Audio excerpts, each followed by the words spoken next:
नागज फाट्यापासून इथपर्यंत भव्य दिव्य अशी मिरवणूक काढून त्यांच्या सत्काराचा कार्यक्रम गावकऱ्यांच्या वतीने आयोजित केलेला आहे।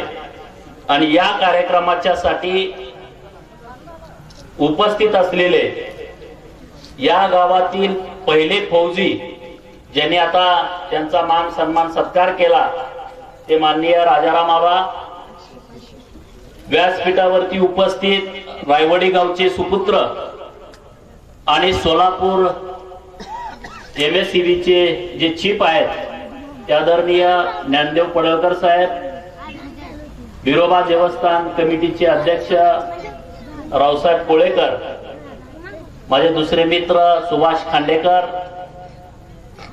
व्यासपीठावरती उपस्थित नेव्हीतून रिटायर झालेले आपले रुपनर साहेब, सुखदेव रुपनर यांचे आई वडील आणि ते दोघं त्यांच्या सौभाग्यवती व्यासपीठावरती उपस्थित आहेत। आणि त्यांच्यावरती प्रेम करणारे तुम्ही सर्वजण कोरेसर इथं आहेत, माझे मित्र नरेश शिंदे आहेत, उल्हास मलमेर, सगळ्यांची बऱ्याच जणांची नावं माहीत आहेत।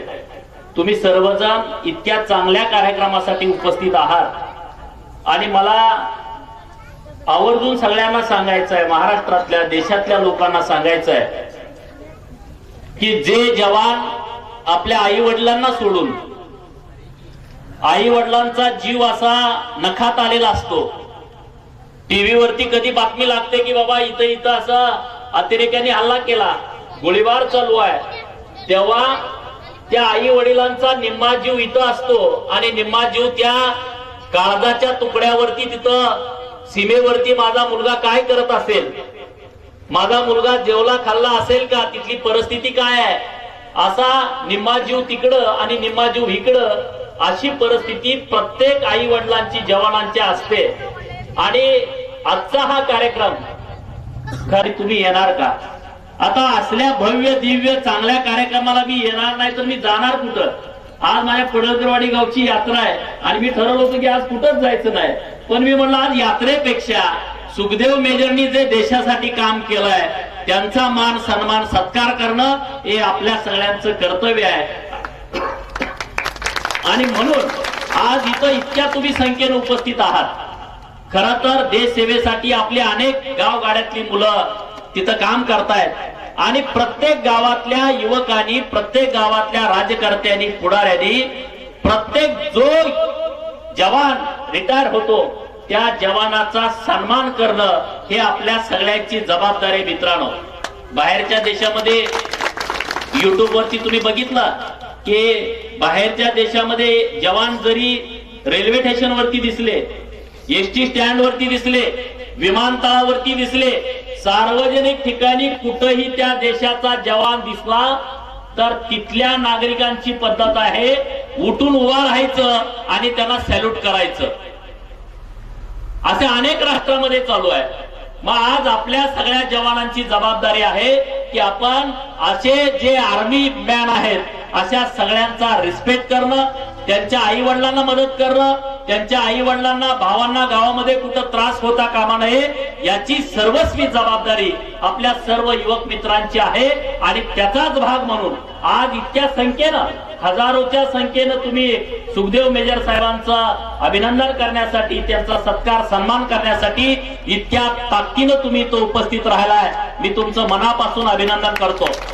या महिन्यातला हा माझा 4था कार्यक्रम आहे मेजर साहेब। या महिन्यामध्ये 4 जवानांच्या कार्यक्रमाला जाण्याचा मला योग आला आणि मागच्या 5-7 दिवसापूर्वी बिराजदार म्हणून एक फौजी होते, त्यांच्या मुलांनी अर्धपुतळ्या अनावराचा कार्यक्रम जत तालुक्यातल्या सुसलात गावी ठेवला होता आणि त्याही कार्यक्रमाला आम्ही सर्वजण, जगताप साहेब, मी गेलो होतो।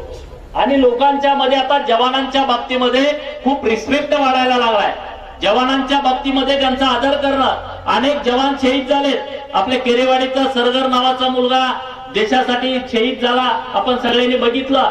अनेक मुलं आपल्या जिल्ह्यातली असतील, राज्यातली असतील, देशातली असतील, अनेक मुलांनी त्यांचं वय कमी असताना देशासाठी प्राणाची आहुती दिलेली आहे आणि ही लोक तिथं रात्रंदिवस काबाड कष्ट करतात। डोळ्यामध्ये तेल ओतून ते रात्रंदिवस शत्रूवरती लक्ष ठेवून असतात. म्हणून आपण सगळेजण इथं निवांत राहू शकतो, झोपू शकतो. आणि म्हणून अशा सगळ्या जवानांच्या पाठीशी आपण उभं राहणं, त्यांचा मान सन्मान सत्कार आदर करणं हे आपल्या सगळ्यांचं काम आहे. आज इतका चांगला देखणा कार्यक्रम इथं आयोजित केलाय आणि आपण सगळे पंचक्रोशीतली वडीलधारी मंडळी, युवक मित्र इथं जमा झालेलो आहोत. मी तुम्हाला सुखदेव मेजर यांच्या या सत्काराच्या कार्यक्रमाच्या निमित्तानं मी तुम्हाला एवढीच विनंती करेन की या कार्यक्रमाच्या निमित्तानं तुम्ही इतकंच ठरवा की आपण आई वडिलांचा रिस्पेक्ट करायला पाहिजे, आई वडिलांची किंमत करायला पाहिजे, आई वडिलांची सेवा करायला पाहिजे. काहीतरी आपण कार्यक्रमाच्या निमित्तानं संकल्प करायला पाहिजे. आणि आज किमान एक संकल्प सुखदेव मेजर साहेबांच्या कार्यक्रमाच्या निमित्तानं आपण निश्चितपणे आपल्या गावगाड्यातल्या युवा मित्रांनी करायला पाहिजे. मी आज दुपारी एक व्हिडिओ बघितला आणि तो व्हिडिओ मला या कार्यक्रमाच्या निमित्तानं तुम्हाला सांगावासा वाटतोय की एक पुण्यामधला आहे, आपल्या महाराष्ट्रातला तो व्हिडिओ आहे. पुण्यामधला एक चांगलं कुटुंबातला नवरा बायको चांगले आहेत, चांगली शिकलेली सवरलेली व्यवस्थित इस्टॅब्लिश असणारं ते कुटुंब आहे. पुण्यामध्ये बंगला, गाडी, जमिनी, प्लॉट, करोडोची त्यांची प्रॉपर्टी आहे. आणि त्यांचा एक मुलगा होता, तो शिकला, त्यांनी शिकवला. आई वडिलांना वाटलं की आपण सगळे चांगले व्यवस्थित स्थिरतावर आहोत, तर आपल्या मुलाला सुद्धा आपण शिकूया, हा मोठा झाला पाहिजे आणि चांगलं नाव ह्यानं कमवायला पाहिजे. आणि तो मुलगा शिकला आणि तो बाहेरच्या देशामध्ये अमेरिकेला नोकरीच्या निमित्तानं गेला. 1 वर्ष, 2 वर्ष, 3 वर्ष, 4 वर्ष, 5 वर्ष तिकडेच होता. भरपूर पैसे कमवले. इकडे आपल्याकडे 1 रुपये, तिकडे त्याचं 60-70 रुपये त्याची किंमत होते. 60-70 पट पगार मिळतो डॉलरमध्ये. आणि मग तो इकडे यायचं नाव काढा ना. आई वडील लक्ष ठेवून होते की माझा मुलगा कधी येतोय. स्थळं यायला लागली, त्याचं लग्न करायचंय आणि अनेक स्थळं आली. आई वडील थांबवत होते, मुलगा अजून तिकडे आहे, अमेरिकेमध्ये आल्यानंतर बघू. आणि मग एके दिवशी तो मुलगा इकडे आला. आई वडिलांना प्रचंड आनंद झाला, मुलगा आलाय. आणि मग आईनं सांगितलं की बाबा, अरे तू इतक्या वर्षाने आला, आपले सगळ्या नातेवाईकातल्या मुली आहेत, पाहुणे येत आहेत, तुझं लग्न करायचं म्हणतायत. तर तो म्हणला, आई की नको, इकडची मुलगी बघू नको. माझ्याकडून अनावधानानं तिथे एक चूक झाली आणि तिथल्याच एका मुलीबरोबर मी विवाह केलाय आणि त्या माझ्या पत्नीच्या पोटामध्ये तुझा नातू वाढतोय, असं त्याने त्या आई वडिलांना सांगितलं. आता एका बाजूला की आपल्या पै पाहुण्यातली मुलगी करायचं, तर दुसऱ्या बाजूला यानं लग्न केलंय म्हणून सांगितलं मुलगी भारतीयच आहे, भारतीय वंशाची आहे, पण तिथं अमेरिकेत राहणारी आहे.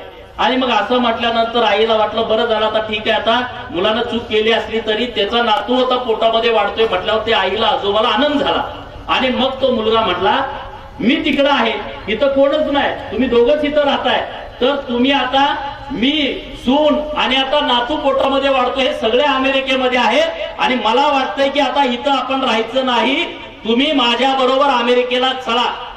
आई वडिलांना प्रचंड आनंद झाला. आता अरे बाबा, ते म्हणायला लागले की आपण इथं राहिलोय, बाहेरच्या देशामध्ये राहण्याची आम्हाला सवय नाही, पण तरी मुलगा आपली काळजी करतोय. मुलग्याला आपल्या वाटतं की आपल्या बरोबर आई वडील असावेत. आणि मग त्यानं सगळं त्या आई वडिलांना कन्व्हिन्स केलं आणि मग त्यानं ती बंगला विकायला लावला, जमिनी विकायला लावल्या, प्लॉट विकायला लावला, गाडी विकायला लावला आणि त्यांचा व्हिसा काढला, पासपोर्ट काढला आणि म्हणला आता आपण अमेरिकेला जायचं. त्यांना गाडीमध्ये घेतलं, मुंबईच्या विमानतळावरती सगळेजण गेले आणि तिथं विमानाची वाट बघायला लागले. आणि मुलगा म्हटला, मी हे सगळं जे आपलं लगेज आहे, हे सगळं सामान आहे, बॅगा बिगा आहेत, मी सगळ्यात टाकतो, तुम्ही इथं एका बाकड्यावरती बसा. आणि तिथं आई वडील बाकड्यावरती बसले. तो मुलगा तिथं गेला, तिकीट बिकीट चेक केली, आत गेला. 1 तास झाला, 2 तास झाला, 3 तास झाला, मुलगा येईना झाला. आणि मग त्या आई वडिलांनी तिथल्या अधिकाऱ्याची चौकशी केली.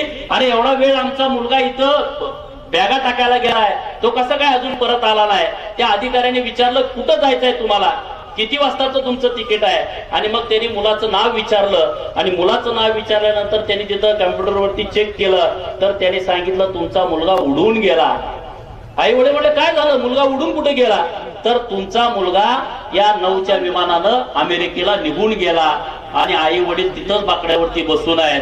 त्या आईच्या डोळ्यामध्ये गळा पाणी व्हायला लागलं, वडिलांच्या डोळ्यामध्ये पाणी यायला लागलं आणि त्यांचा आता नाईलाज झाला. घर विकलं, जमीन विकली, प्लॉट विकल्या, गाडी विकल्या, काहीच राहिलं नाही. आता करायचं काय? पुण्याला जायला त्यांच्याकडे पैसे सुद्धा नाहीत, कारण आता अमेरिकेला जायचं म्हटल्यावर तर डॉलरमध्ये तिथं सगळा व्यवहार होतो. आणि मग तिथल्या त्या आईनं त्या तिथल्या ऑफिस